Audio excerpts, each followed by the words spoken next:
in general, after watching the tape of that game, I mean, are there things in particular that you would like yourself to kind of improve on for the week? Man, it was just three missed opportunities that I felt like the game came down to, that we had an opportunity to execute on offense. First drive, instead of having a touchdown, get the ball a little earlier to Hollywood, changes a field goal to a touchdown. I think third or fourth drive in the second half, another one to Hollywood, another opportunity where he did a great job winning on his route one-on-one, and then either giving a better ball to Zach or making a better read on the turnover in the red zone. Those were the three opportunities that could have potentially been 17 more points for us, changed the dynamic of the game situationally, and given us a better opportunity to win the game on Sunday. So for this upcoming week, man, like when those opportunities are out there, we got to hit them, we got to execute them, we got to take advantage of what the defense give us. When you look at that stuff, I mean, everybody talks about how close all these games always are, and I mean, have you gotten to the point where you can notice that it's like 3 or 4 plays that could change things and move on from it, or does that eat at you? You can't let it eat at you. It does, like just being a competitor. Yeah, because when the opportunities are there, like you wanna hit on them. Like I'm pointing out the opportunities that I had. I know each player on the team is probably doing the same thing of looking back at their performance of what play could have impacted the game and shifted it in our favor. That's what you always do, just as a competitor, and especially when the result isn't what you want it to be. So you can't let it eat at you, but you do have to let it motivate you and make sure that when those opportunities are there again, you don't get snake bitten by the same mistake. So I've recognized that, man, and we're on to the next week, next opportunity, with that knowledge in my back pocket, and help us execute once those opportunities come back around. Coach just told us a couple hours ago he knows you're going to have a good game in Seattle. How does that make you feel? I think it's good, like obviously, to have that respect from the head man, but now it's like, got to go do it. I expect to play well every time I step on the field. That's the way I prepare. That's the way I lead. That's the way I hold myself. And so, when you don't win a game, you never have the performance you want, no matter what the stats are. Like the end of the day, especially at quarterbacks, to go out there and win games on Sunday. So that's my goal, man. Like working towards Seattle, we're going into a hostile environment. It's my first time going up there.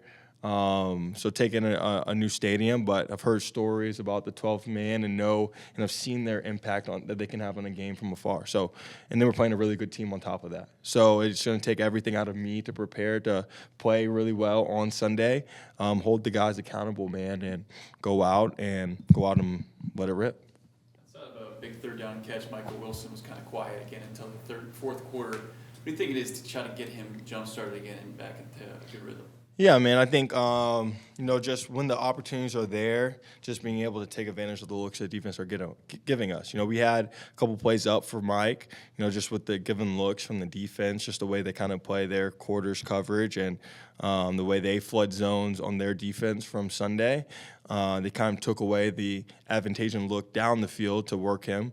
But on those plays, we still were able to manage positive plays and get 10 yards down to the running back and stuff like that. So, as a quarterback, you want to get the ball in the playmaker's hands. As we've talked about, Mike, he makes catches every time it seems like you throw him the ball. It's a spectacular catch, contested catch. He's doing a great job. And so when those opportunities are there, man, I know he'll execute them. I'll get the ball in his hands. And, but in order to continue taking care of the football, and playing ahead of schedule, man, we got to take what the defense gives us. So when those opportunities are there, we'll go out, we'll execute them. When they're not, we'll get the ball in the right person's hands and keep the chains moving. What makes him so effective to make those contested catches? It seems like he's making all of them. I think strong hands.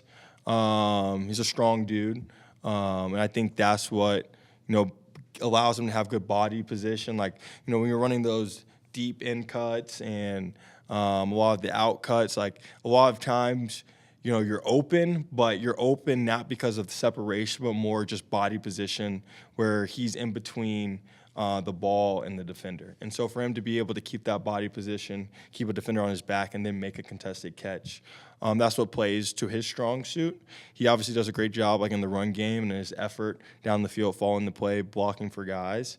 And so as long as he keeps playing good football, which I know he will, like those opportunities will come, and he'll make those plays when the ball comes his way. You've seen a lot of receivers in your career. Does his game and his approach, is it, I don't want to say wise beyond his years, but is it more mature beyond what a rookie should be at this point? I think, for a guy that went to Stanford, who's really smart and a very mature kid, man, I wouldn't say it's what I expected, but it's extremely impressive. Like, I think, I was drafted with Juju in Pittsburgh, and I would say, like, similar. Like, Juju was younger than Mike. He was, like, the youngest person drafted, I think, like, ever when he got drafted. But their games, like, they made an impact both as rookies on the field and very similar, right? They started, in the run game, and cracking safeties and making an impact there, and then their effort showed, and then they became a contested catch guy, and then their role continued to grow. Like I saw that in Juju in Pittsburgh, and we know the career that he had there, and he's still having the league. And Mike's on a very similar trajectory, I'll say. Being a day one star as a rookie is really hard, and then coming and making an impact and making those catches, those big time catches throughout the game is really hard in your first year. So to see him do that, man, he's on a great trajectory.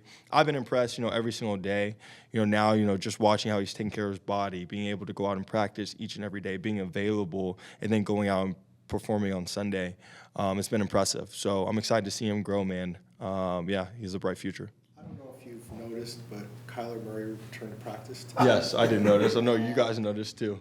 I'm just wondering what's that like for you, and just this thought process now that we're in this portion of his rehab and where you stand and everything. Yeah, it doesn't change my approach at all. It was great having K1 out there, seeing him running around and everything, slinging it. But it doesn't change my approach at all. We're still preparing for Seattle. And, I have my same approach each and every week. I've seen it. I've seen, as we know and we've talked about, I've seen every side of this quarterback thing. So, my approach never changes no matter what. I come in, work hard, prepare, get ready. Well, I'm starting, of course, prepare as that I am the starter. And then if I'm not the starter, preparing as if I'm the starter. So my approach doesn't change, man. It was great to have him back out there. And, again, we're excited to prepare for our next opportunity. What do you think of Damian Williams on Sunday?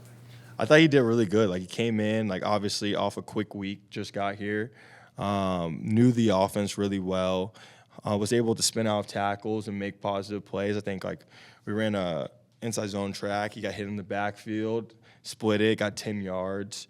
So I was impressed. I was impressed just how quickly he's come in and picked up the offense. Then go out and make plays on Sunday was good. Like, obviously, as we talked about last week, with the absence of James Conner, different guys are going to have to step up at that position. So to see him come in and make an impact quickly was good, man. I'm excited to see how he continues to grow, feel more comfortable, of course, in the offense. You go out there, week one is kind of like you're breathing through a fire hose with a lot of information and the reads and the protection and everything going on.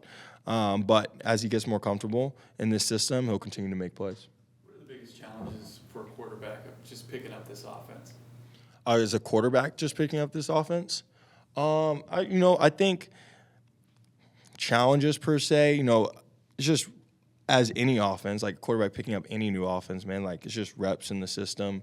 The communication and everything. But I would say, like, this offense, any offense that you're just picking up is always going to present those challenges. But as you get those reps, you get out there, you communicate with the guys, you get that rhythm and feel of the offense, then it's smooth sailing from there. Speaking of those reps, obviously you're going to try to get Kyler caught up to speed in the next 21 days, whatever the window is. Is there any concern from your standpoint that, like, that might eat into what you're trying to do? Like, how do you guys balance that? Yeah, the coaches have a plan for that, and we'll communicate that. But there's no concerns from my end. When my reps are there, I go out, take full advantage of them. And then when he's getting his reps, I'm still back there getting my mental reps. So it's not like you're checked out if you're not in. So, no, there's no concern at all. They'll have a plan, and that's their job to figure out their plan. My job is, when they tell 9 to go in and execute play at a high level, I go in and I do that.